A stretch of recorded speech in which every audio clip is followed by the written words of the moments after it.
Channel subscribe ചെയ്യുക.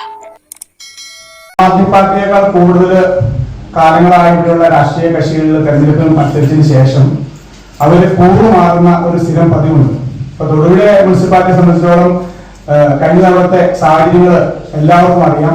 എല്ലാവരും തെരഞ്ഞെടുപ്പ് വരുമ്പോൾ അത് മറക്കും.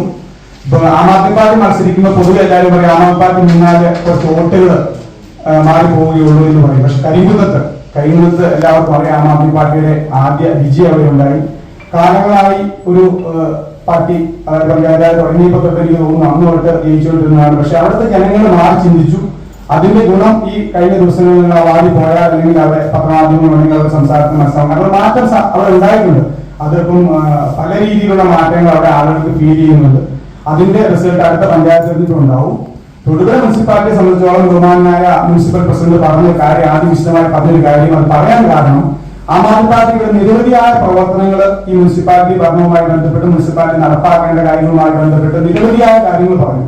ഒരു സമരം പോലും ഒരു അക്രമ സമരമോ അല്ലെങ്കിൽ ഒരു ഈ മറ്റു പാർട്ടിക്കാർ നടത്തുമ്പോൾ മുനിസിപ്പാലിറ്റിയുടെ മുതലുകൾ നശിപ്പിക്കുകയോ അങ്ങനെ ഒരു സമരം നടത്തിയിട്ടില്ല. നിരവധിയായ പ്രശ്നങ്ങൾ എനിക്ക് തോന്നുന്നു ഈ കഴിഞ്ഞ വർഷങ്ങളിലെല്ലാം അറിയാൻ കംഫർട്ട് സ്റ്റേഷന് മുമ്പിലും അതുപോലെ മുനിസിപ്പാലിറ്റിയുടെ നിരവധിയായ പ്രശ്നങ്ങൾ രേഖപ്പെടുത്തിക്കൊണ്ട് സമരങ്ങൾ നടത്തുകയുണ്ടായി.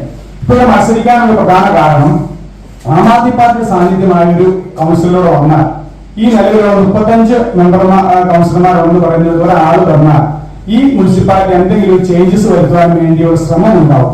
ആ ശ്രമം ഉണ്ടാക്കുവാൻ വേണ്ടിയാണ് ഈ മുനിസിപ്പൽ സെക്രട്ടറിയെ തന്നെ ആ വാർഡിലെ താമസക്കാരനായ മുനിസിപ്പൽ സെക്രട്ടറിയെ തന്നെ മുനിസിപ്പൽ മണ്ഡലം സെക്രട്ടറിയെ തന്നെ നമ്മൾ സ്ഥാനാർത്ഥിയായിട്ട് മത്സരിപ്പിക്കുന്നത്. അപ്പൊ അതിന്റെ പ്രാധാന്യം എല്ലാവർക്കും മനസ്സിലായി കാണും. മുനിസിപ്പാലിറ്റിയിലെ ഇങ്ങനെയൊരു സാധ്യത അല്ലെങ്കിൽ മുനിസിപ്പാലിറ്റിയുടെ അവസരം തന്നാൽ ജനങ്ങൾക്ക് എങ്ങനെയാണ് ഒരു ജനപ്രതിനിധി ആകേണ്ടത് എന്ന് കാണിച്ചു കൊടുത്തുകൊണ്ട് അഴിമതിക്കെതിരെ ഒരു പോരാട്ടം ജനങ്ങളുടെ ഒപ്പം നിന്നുകൊണ്ട് മുൻപോട്ട് പോകുവാനുള്ള സാധ്യതയാണ് നമ്മൾ കാണുന്നത്. ഈ തെരഞ്ഞെടുപ്പ് വരാനുള്ള സാധ്യത നിങ്ങൾക്ക് അറിയാം. ഇവിടുത്തെ പ്രമുഖ പാർട്ടി സ്ഥാനാർത്ഥിയെ മത്സരിപ്പിച്ചു. ആം ആദ്മി പാർട്ടിയുടെ കുറ്റം കൊണ്ടൊന്നും അല്ല ഇവിടെ ബൈ ഇലക്ഷൻ വന്നത്. ആ വ്യക്തി കൂറുമാറിന്റെ ഭാഗമായിട്ട് ഇലക്ഷൻ വന്നത്. അതിനെപ്പറ്റി ഒന്നും ഇവിടെ ഈ തെരഞ്ഞെടുപ്പിൽ ആരും സംസാരിക്കുന്നില്ല. ആ തെരഞ്ഞെടുപ്പിൽ ആ വാർഡിൽ ഒരു സ്ഥാനാർത്ഥി നിർത്തണമെന്ന് ആവശ്യപ്പെട്ടപ്പോൾ പുറത്തുനിന്ന് ഒരു വാർഡിൽ ഒരു സ്ഥാനാർത്ഥി വന്നു മത്സരിച്ച വ്യക്തി കൂറുമാറി. ഇത്തവണയും ഒരുപക്ഷെ സ്ഥാനാർത്ഥി ഞാൻ ആരെയും കുറ്റപ്പെടുത്താൻ വേണ്ടി പറയുന്നത് സ്ഥാനാർത്ഥി ലിസ്റ്റ് ഒന്ന് പരിശോധിച്ചാലും കഴിഞ്ഞ ദിവസങ്ങളുടെ പത്രവാർത്ത വന്നാലും നിങ്ങൾക്ക് എല്ലാം അറിയാം എന്താ സാഹചര്യമെന്ന്. അതായത് ആരാണ് മത്സരിക്കുന്നത്, ആ മത്സരിക്കുന്നത് ഏത് ലെവലിലാണ്, എന്തിനാണ് ഞാൻ ചോദിക്കുന്നത്. ഒരു സ്ഥാനാർത്ഥിയെ മത്സരിക്കാൻ ഇവിടുത്തെ പ്രമുഖരായ പാർട്ടിക്കാർക്ക് അവർക്ക് സ്വന്തം സ്ഥാനാർത്ഥിയെ ഈ വാർഡിൽ നിന്ന് ഈ വാർഡിലെ ഈ വോട്ടർ പട്ടികയിൽ പേരുള്ള അല്ലെങ്കിൽ 9ാം വാർഡ് പെട്ടനാട് വാർഡിൽ പേരുള്ള ഒരാൾ നിർത്തുവാൻ വേണ്ടി 1250 വോട്ടുകളുണ്ട്. അതിനകത്ത് 500-600 വോട്ട് മേടിച്ച് ജയിച്ചവരാണ് കഴിഞ്ഞ തവണ ഇവിടെ മാറുന്നത്.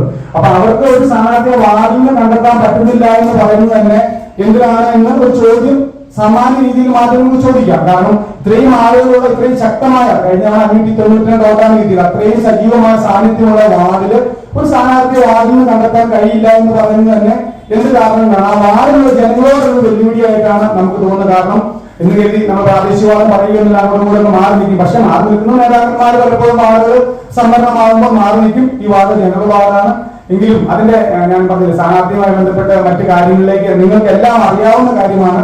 ഇന്നലെ വന്നൊരു വാർത്ത മാത്രം ശരിക്കും റീഡ് ചെയ്താൽ നമുക്ക് മനസ്സിലാവും. അതിനകത്തെ ഒരു പ്രത്യേകിച്ച് വോട്ട് പിടിക്കുവാൻ വേണ്ടി ആ വാർഡിലെ ജനങ്ങളെ തെറ്റിദ്ധരിപ്പിക്കാൻ വേണ്ടിയ ഒരു വാർത്തയാണ് എന്ന് ആ വാർത്ത വായിക്കുന്ന മുഴുവൻ ആളുകൾക്ക് മനസ്സിലാവും.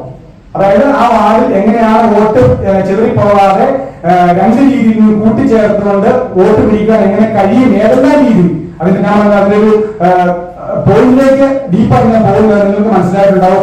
ആ രീതിയിൽ ഒരു സ്ഥാനാർത്ഥിയെ പ്രഖ്യാപിക്കുകയും മത്സരം നടക്കുകയും ചെയ്യുന്നുണ്ട്. ആം ആദ്മി പാർട്ടി അവിടെ നിന്ന് കുറ്റം പറയാനോ അല്ലെങ്കിൽ അനുസരിക്കുന്നത് ആ വാർഡിൽ ഒരു മാറ്റം ഉണ്ടാവണം. സ്വതന്ത്രമായി ആ വാർഡിന്റെ ആവശ്യങ്ങൾ മുനിസിപ്പാലിറ്റിയിൽ പറയുവാൻ വേണ്ടി നിലവിൽ മുനിസിപ്പാലിറ്റിയിൽ നടക്കുന്ന അഴിമതിക്കെതിരെ പോരാടുവാൻ വേണ്ടി ശബ്ദമെടുക്കുവാൻ വേണ്ടി ഒരു സാന്നിധ്യം ഉണ്ടാവണം. അത് മാത്രമേ നമ്മൾ ആഗ്രഹിക്കുന്നുള്ളൂ. ബഹുമാനപ്പെട്ട പ്രസിഡന്റ് പറഞ്ഞതുപോലെ മുനിസിപ്പാലിറ്റിയിൽ 35 കൗൺസിലർമാരുണ്ടെങ്കിൽ ഈ ഇത്രയും നാളും ഇദ്ദേഹം അഴിമതിക്കാരനാണ് എന്നാൽ പല ആളുകളും ഈ അഴിമതിക്കാരനായ ആളെ പിടിച്ചപ്പോൾ അല്ലെങ്കിൽ ബിസിനസ് പിടിച്ചപ്പോൾ പറഞ്ഞു ഞങ്ങൾക്ക് മുമ്പേ അനുഭവം ഉണ്ടായിരുന്നു, മുമ്പേ പരാതി കിട്ടിയിരുന്നു. ആ പറയുന്ന ഒറ്റ ചോദ്യം നിങ്ങൾ അവരോട് ചോദിക്കണം. മുമ്പേ പരാതി കിട്ടിയെങ്കിൽ എന്തുകൊണ്ടാണ് ഇവർ നടപടി എടുക്കാറുണ്ട്? ഇത്രയും ആളുകളുണ്ട്, അവിടെ BJP ശക്തിയുണ്ട്, അല്ലെങ്കിൽ മറ്റു കൗൺസിലർമാർ അത്യാവശ്യം എല്ലാവർക്കും സ്ട്രെങ്ത് ഉള്ള ഒരു മുനിസിപ്പാലിറ്റിയാണ്. ആരും അല്ലെങ്കിൽ ഒരു മെജോറിറ്റി ഫുൾ മെജോറിറ്റി നിൽക്കുന്ന മുനിസിപ്പാലിറ്റിയുള്ള എല്ലാ കക്ഷികൾക്കും LDF-നും UDF-നും NDA-ക്കും തുല്യ ശക്തിയുള്ള സ്ഥലമാണ്. അവരാരും ഈ അഴിമതിക്കെതിരെ ഈ തെരഞ്ഞെടുപ്പ് പ്രഖ്യാപിക്കുന്ന ഈ സമയത്ത് ഇങ്ങനെ ഒരാളെ പിടിച്ചപ്പോൾ അതിനെതിരെ പ്രതിഷേധിക്കാൻ വേണ്ടി ഒരുമിച്ച് വന്ന് മുമ്പോട്ട് വന്ന് പ്രതിഷേധ സമരങ്ങൾ കണ്ടമാനം നടത്തുന്നത്. ഈ സമരം ഒരു 6 മാസം മുമ്പ് അല്ലെങ്കിൽ 2 കൊല്ലം മുമ്പ് നടത്തിയിരുന്നെങ്കിൽ ഇവർക്ക് ഈ അറിവുണ്ടായിരുന്ന കാര്യത്തെപ്പറ്റി അഴിമതിയെപ്പറ്റി ഇവർ പറയാൻ തയ്യാറായില്ല. അതാണ് ഞാൻ പറഞ്ഞത്, ജനങ്ങളുടെ കണ്ണിൽ പൊടിയിടുവാൻ വേണ്ടി എന്ത് അഴിമതി ചെയ്യാൻ തയ്യാറാണ്, ഏത് രീതിയിൽ ഒരുമിച്ച് നിൽക്കുവാൻ തയ്യാറാണ്, ഇത്തരത്തിലുള്ള കാര്യങ്ങളെല്ലാം തയ്യാറാണ്.